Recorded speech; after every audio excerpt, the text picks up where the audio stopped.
Fala pessoal, tudo bem com vocês? Professor Márcio aqui para mais um pouco de filosofia essencial. E hoje eu quero trazer para vocês algumas ideias sobre como é que surgiram as concepções socialistas de mundo, tá? Como é que surgiu o primeiro movimento socialista, e a gente vai buscar isso lá no começo do século XV. Então, se você se interessa por esse tema, já deixa aqui a sua inscrição, já dá o seu like. Você sabe que quanto mais você curte aqui os vídeos, você consegue me ajudar a levar esse conhecimento para outras pessoas. Não se trata só de fazer crescer o canal, mas também para que outras pessoas tenham acesso a um conhecimento filosófico e tenham acesso também a uma expansão da sua mentalidade, né, do seu conhecimento aí. Tá bom? Então faz isso, deixa aqui a sua curtida, deixa o seu like, se inscreve no canal e compartilha com seus amigos esse vídeo.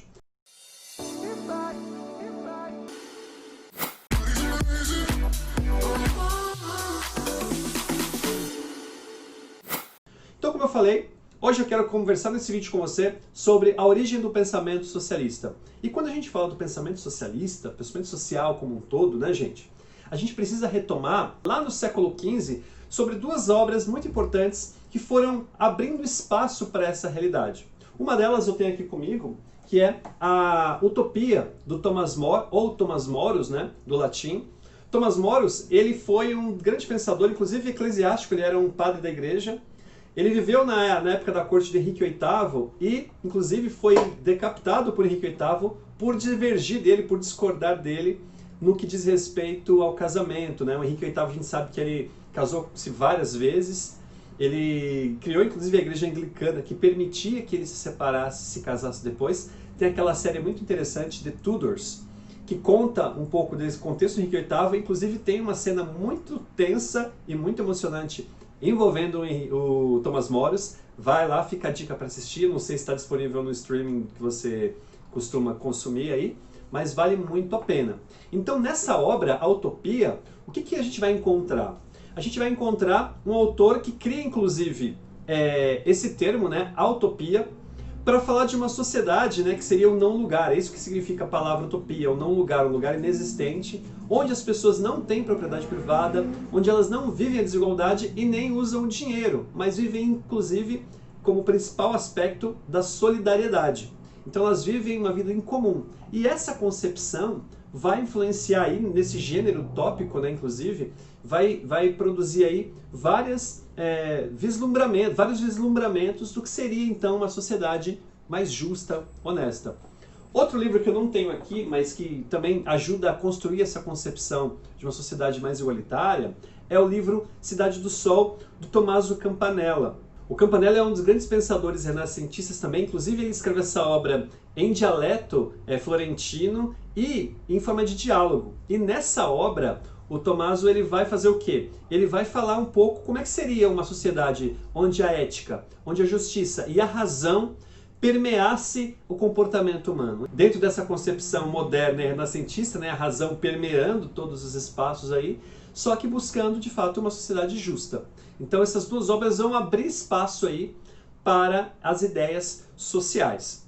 E aí quando a gente vai chegando perto da Revolução Francesa, a gente tem uma outra incisão bem forte sobre essas ideias sociais. Aliás, quando você assiste Os Miseráveis ou outros filmes desse contexto, o que parece é que a Revolução Francesa é uma revolução popular, o que na verdade não é. A Revolução Francesa é uma revolução burguesa, que encontra ali no apoio popular, a princípio, força para poder levar a término, né, a cabo os seus ideais, a sua busca. E a gente vai ter nesse contexto de Revolução Francesa um descontentamento popular muito interessante contra a burguesia, porque quando os girondinos assumem o poder, que seria a direita desse período, né, eles acabam emplacando de novo, colocando de novo o sistema censitário. Então, por conta dessa retomada do sistema censitário, que já era uma conquista anterior da Revolução, os jacobinos, com o apoio popular, acabam ganhando dos girondinos nas eleições ali, e com a liderança de Robespierre, Maximiliano Robespierre, eles acabam retomando aí essa concepção socialista, né, ou dos ideais de igualdade, fraternidade e liberdade, que vai dando a cara aí como se fosse de fato uma revolução popular. Só que o que acontece? Robespierre ele perde a mão e começa a guilhotinar todos aqueles que eram contrários a esse modelo de governo, a esse novo olhar social, que valorizava e que e que de certa forma beneficiava as classes mais pobres, mas também era extremamente radical em relação aos seus opositores. E aí dentro do seu próprio núcleo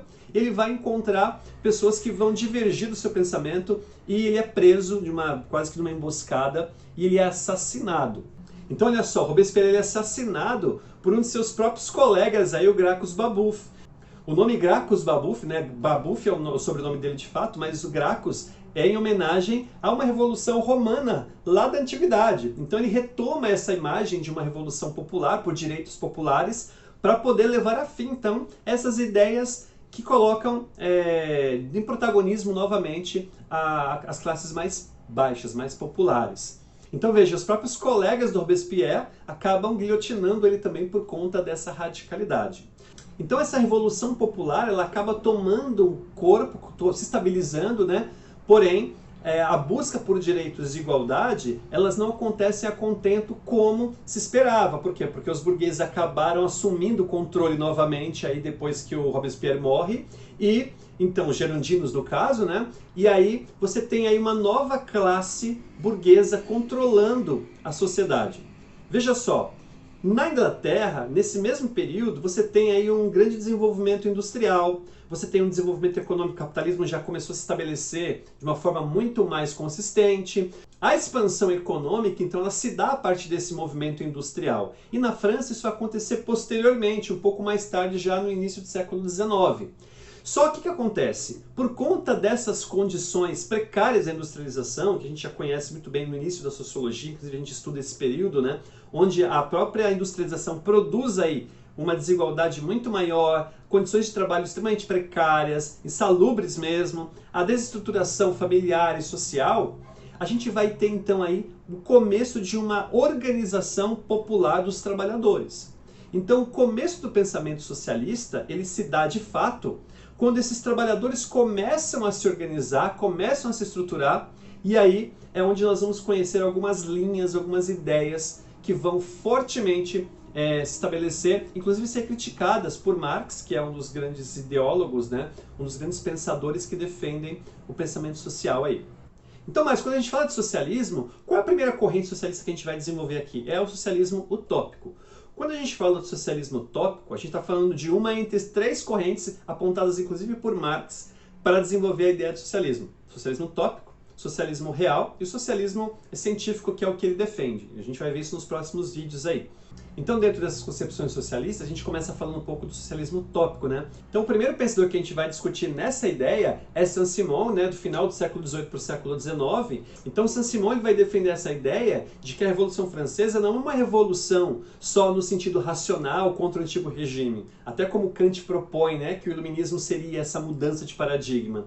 Saint-Simon ele vai defender que a Revolução Francesa, na verdade, é uma revolução de classes mais ricas contra os mais pobres, e que esses vão de alguma forma buscar os seus direitos. Inclusive uma das questões que Marx vai acenar para defender o caráter do materialismo histórico, né, numa perspectiva dialética, ou seja, a história ela é dialética, só que ela está sempre nessa polarização. Essa concepção o próprio Saint-Simon vai apontar. Outro pensador que vai defender essa concepção do socialismo utópico é Charles Fourier. Aliás, no próprio Manifesto Comunista, o Marx ele vai falar um pouco sobre essa perspectiva utópica, e a crítica que ele faz ao Charles Fourier é o fato de que ele não está preocupado, de fato, com a revolução, mas pelo contrário, ele entende que na sociedade de classes existe essa diferença entre ricos e pobres, entre ideias, porém, o que ele propõe aí para fazer parte desse grupo? Uma espécie de cooperativismo entre os trabalhadores. Então é ele quem vai propor uma ideia de que, já que as classes mais baixas precisam se estabelecer,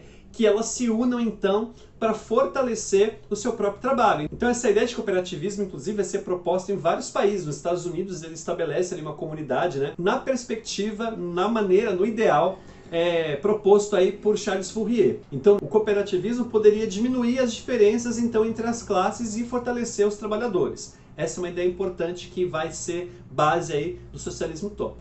O terceiro pensador que é considerado aí dentro dessa ideia do socialismo utópico é o Proudhon. O Proudhon, gente, ele vai trazer na sua concepção utópica a palavra liberdade da própria revolução, onde ele vai acreditar que só há liberdade, só há igualdade, na verdade, quando a liberdade do indivíduo se estabelece a partir da solidariedade. Então, uma forma de você buscar uma igualdade social seria a solidariedade entre os pares. A solidariedade entre os trabalhadores e mais do que os trabalhadores, entre as pessoas, né? Então ele está buscando aí aquilo que é em comum. E, aliás, ele vai ser um eco importantíssimo para Robert Owen, que é o nosso quarto pensador do socialismo utópico. Então ele, como industrial, ele vai remar contra a maré e vai começar a buscar os direitos dos trabalhadores, como horário de trabalho adequado, redução, né, de horário de trabalho. O Robert Owen ele é interessante porque, diferente dos outros, ele é um industrial, ele é um diretor de uma fábrica, né?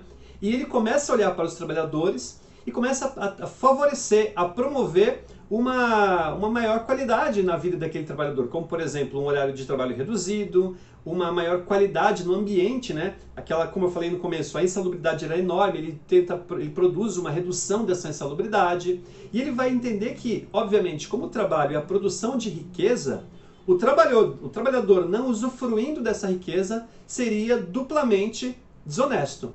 Então ele vai entender que o trabalhador é produtor de riqueza e se essa riqueza não é repassada ao trabalhador, ele é duplamente roubado, né? Ele é duplamente extorquido em relação àquilo que ele faz. Então Robert Owen é importante para estabelecer aí uma das ideias básicas do socialismo utópico. Então o que o socialismo utópico vai promover aí? Ele vai começar a acenar para uma sociedade de fato mais igualitária, porém, qual é a crítica de Marx sobre o socialismo utópico? É o fato de que esse socialismo utópico ele não produz nada concretamente, ele não tem uma articulação real, ele não tem uma articulação que possa ser considerada impactante. Ela conta apenas com a mobilização dos indivíduos e não como um grupo coeso e organizado. E isso vai ser então proposto a partir de uma concepção socialista científica, que é a que Marx vai desenvolver posteriormente.